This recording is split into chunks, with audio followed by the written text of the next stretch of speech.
प्यारे बच्चों, जैसा कि आप सभी जानते हैं, संस्कृत में गीतों की अविरल परंपरा रही है।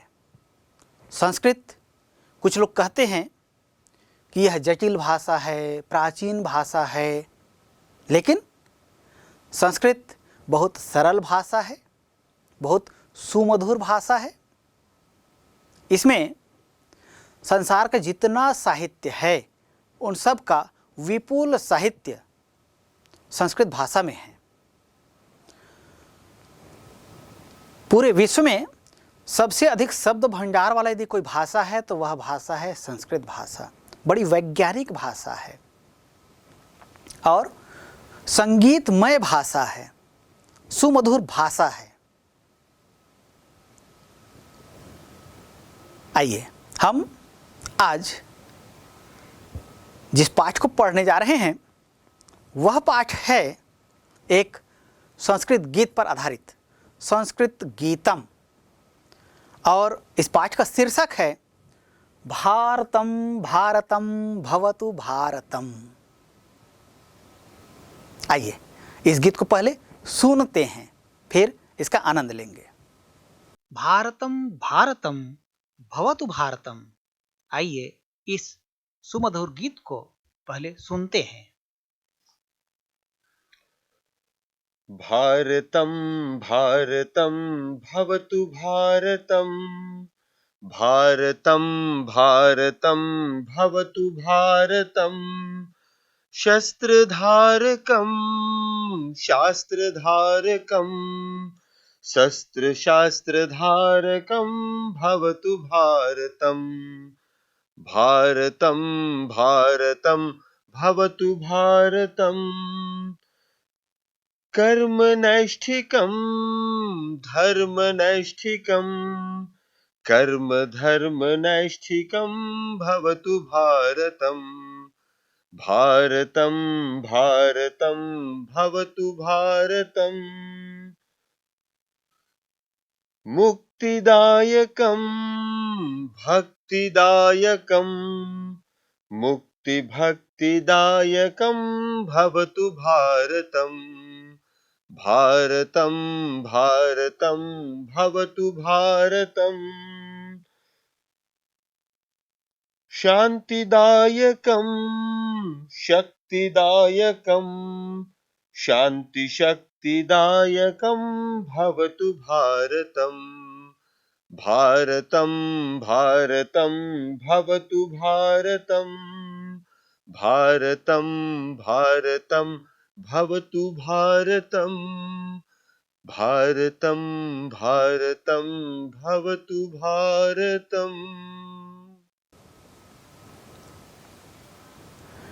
प्यारे बच्चों, अभी आपने इस सुमधुर गीत को सुना। अब इसके भावार्थ को समझने का प्रयास करते हैं। गीत के बोल हैं भारतम भारतम भवतु भारतम।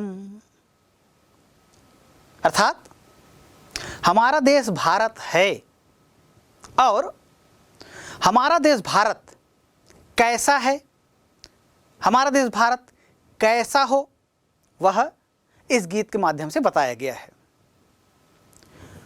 लिखते हैं शस्त्रधारकं शास्त्रधारकं, शस्त्र शास्त्रधारकं भवतु भारतम। प्यारे बच्चों, आप सभी भारत की जो प्राचीन काल की शिक्षा पद्धति रही है उसको आप भली भांति जानते हैं। भारत में प्राचीन काल में गुरु शिष्य परंपरा पर आधारित शिक्षा पद्धति चलती थी और गुरु के सानिध्य में जाकर शिष्य शिक्षा ग्रहण करते थे। शिष्य गुरु के पास रहकर जिस तरह से विद्या का अध्ययन करते थे, वे केवल कोरी विद्याओं का अध्ययन नहीं करते थे, अपितु जीवन में जो काम आने वाली विद्या है उन विद्याओं का भी अध्ययन करते थे। अर्थात वे शस्त्र विद्या का भी अध्ययन करते थे और शास्त्र विद्या का भी अध्ययन करते थे। अर्थात कर्म की शिक्षा का भी ग्रहण करते थे, पुरुषार्थ की शिक्षा भी ग्रहण करते थे और अपनी बुद्धि को वृद्धि के लिए या कहें कि ज्ञान की वृद्धि के लिए भी शस्त्रों और शास्त्रों दोनों की शिक्षा वे प्राप्त करते थे। तो इन्हीं भावनाओं पर आधारित यह पंक्ति है, शस्त्रधारकम शास्त्रधारकम, अर्थात भारत में जो शिक्षा है वह शस्त्र को धारण कराने वाला हो, भारत में जो शिक्षा है वह शास्त्र को धारण कराने वाला हो, अर्थात शस्त्र और शास्त्र दोनों में सामर्थ्यवान बनाने वाला शिक्षा हो। अर्थात हमारा भारत जो है शस्त्र को भी धारण करे और शास्त्र को भी धारण करे। इससे क्या होगा? इससे हम बुद्धि के बल से किसी से कम नहीं होंगे। कैसे? शस्त्र की विद्या जब हम सीखेंगे तो इससे हमारी बुद्धि को आवश्यक पोषण प्राप्त होगा और हम अपने बुद्धि बल से अपने सामर्थ्य को प्रकट कर सकते हैं। इसी तरह से हम शास्त्र विद्या में भी पारंगत हो। इससे क्या होगा कि इससे कोई भी शत्रु हम पर आक्रमण करने का, हमारी ओर उंगली दिखाने का या हमें आंखें दिखाने का साहस नहीं कर पाएगा। इसलिए कहा गया शस्त्रधारकम शास्त्रधारकम, शस्त्र शास्त्रधारकम भवतु भारतम। और हमारा देश जो है शस्त्र और शास्त्र दोनों को धारण करने वाला हो, केवल शस्त्र ही धारण करने वाला ना हो, केवल शास्त्र ही धारण करने वाला ना हो, अपितु शस्त्र और शास्त्र दोनों को धारण करने वाला हो। अर्थात यहाँ के जो लोग हैं वे शस्त्र विद्या और शास्त्र विद्या दोनों में निष्णात हो, दोनों में निपुण हो, ताकि वे बुद्धि बल से, जिस हम विश्व गुरु की बात करते हैं, भारत जो है विश्व गुरु यदि बन सकता है तो बुद्धि बल से बन सकता है। तो भारत के लोग जो हैं बुद्धि बल से युक्त हों और साथ ही वे शास्त्र से भी युक्त हों। तो शस्त्र से युक्त हों और साथ ही शास्त्र से युक्त हों। तो शस्त्र से युक्त होंगे तब कोई शत्रु जो है हम पर उंगली नहीं दिखा सकता, हमारी ओर आंखें तरेर कर नहीं देख सकता।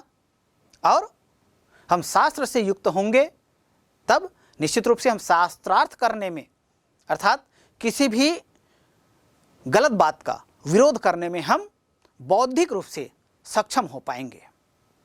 इसलिए कहा गया शस्त्रधारकम शास्त्रधारकम, शस्त्र शास्त्रधारकम भवतु भारतम। हमारा भारत जो है शस्त्र को भी धारण करने वाला हो, अर्थात शस्त्र में निष्णात लोग यहाँ हो और शास्त्र विद्या से भी परिपूर्ण लोग यहाँ हो। शस्त्र और शास्त्र दोनों विद्या से परिपूर्ण लोग यहाँ भारत भूमि में हो, ऐसा हमारा भारत हो, यह मंगल कामना इस गीत में किया गया है। आगे बातें कही गई हैं, कर्म नैष्ठिकम धर्म नैष्ठिकम। यहाँ भारत भूमि जो रही है वो सदैव कर्मठता पर आधारित रही है। कर्म करने का उपदेश जैसे आप जानते हैं गीता में दिया गया भगवान कृष्ण के द्वारा, और वैसे ही भारत के लोग पराक्रमी होते हैं, कर्मठ होते हैं, ये कर्म पर विश्वास करते हैं, कर्म से भाग्य को बदलने पर विश्वास करते हैं। तो कर्म नैष्ठिकम, कर्म की निष्ठा से युक्त यहाँ के लोग हों। धर्म नैष्ठिकम, केवल कर्म नहीं अपितु वे धर्म का भी पालन करने वाले हों। धर्म कौन सा धर्म? धर्म मानव धर्म, अर्थात मानवता का धर्म जो है इसका पालन करने वाले यहाँ के लोग हों। अर्थात यहाँ के जो लोग हैं उनका कर्म पर विश्वास हो और धर्म पर विश्वास हो। केवल कर्म पर विश्वास हो, केवल धर्म पर विश्वास हो, ऐसा नहीं। कर्म धर्म नैष्ठिकम, कर्म और धर्म दोनों पर उनकी निष्ठा हो, अर्थात वे कर्म करने में भी पारंगत हो और मानवता के धर्म को भी पालन करने में वे पारंगत हो, उनकी बुद्धि वहाँ हो, वे उसमें रम जाएं, अर्थात कर्म भी करें और अपने धर्म का भी पालन करने वाले ऐसे लोग हों। तो हमारा भारत कर्म प्रधान भी हो और धर्म प्रधान भी हो, दोनों से युक्त, कर्म धर्म दोनों से युक्त हमारा भारत हो। भवतु भारतम, भारतम भारतम भवतु भारतम। हमारा भारत जो है कर्म और धर्म की नीतियों से युक्त हो, यहाँ के लोग जो है कर्म और धर्म दोनों से संस्कारित हों। आगे कहा गया है मुक्तिदायकम भक्तिदायकम। यहाँ भारत में, भारत जो है बड़ी पुण्य भूमि कही गई है, देव भूमि कही गई है, विभिन्न देवी देवताओं का वास यहाँ भारत में है। वैसे भी जो जन्मभूमि होता है उसके विषय में कहा गया है जननी जन्मभूमिश्च स्वर्गादपि गरीयसी, अर्थात अपनी माता और जन्मभूमि ये दोनों जो हैं स्वर्ग से भी बढ़कर कहे गए हैं। तो ऐसे ही हमारा जन्म, हम सभी गर्वित हैं कि हमारा जन्म इस भारत भूमि में हुआ है। और भारत भूमि में जो जन्म लेते हैं, भारतीय संस्कृति में जीवन के 4 लक्ष्य कहे गए हैं: धर्म, अर्थ, काम और मोक्ष। तो भारत भूमि बड़ी पवित्र भूमि है, यहाँ जन्म लेने वाले को सहज मोक्ष प्राप्त होता है। तो यहाँ की भूमि जो हैं वे कैसे हों? ये मुक्ति देने वाले हों और भक्तिदायकम, भक्ति देने वाले हों। केवल मुक्ति देने वाले हों, केवल भक्ति करने वाले हों या भक्ति देने वाले हों, ऐसा नहीं है। मुक्ति भक्तिदायकम, यहाँ के जो लोग हैं वे मुक्ति भी प्राप्त करें और उनमें भक्ति अर्थात अध्यात्म का भी संचार हो, ऐसा हमारा भारत हो। अर्थात भारत के जो लोग हैं वे एक तरफ मुक्ति के कल्याण की कामना करें, मोक्ष के कल्याण की कामना करें, मोक्ष की कामना करें, और साथ ही साथ वे अध्यात्म को मानने वाले हों, अध्यात्म अर्थात भक्ति को मानने वाले हों। तो इस तरह से हमारा भारत जो है मुक्ति और भक्ति दोनों से संपृक्त हो, इस दोनों को मानने वाले यहाँ के लोग हो, ऐसा हमारा भारत हो, यह कल्पना की गई है। आगे एक पंक्तियों में कहा गया है, शांतिदायकम शक्तिदायकम। भारत जो है आदिकाल से अब तक शांति की पहल करता रहा है। भारत के लोगों ने इतिहास में भी कभी किसी पर पहले आक्रमण नहीं किया है। हाँ, जिन्होंने आक्रमण किया है उनको मुंह तोड़ जवाब भी दिया गया है।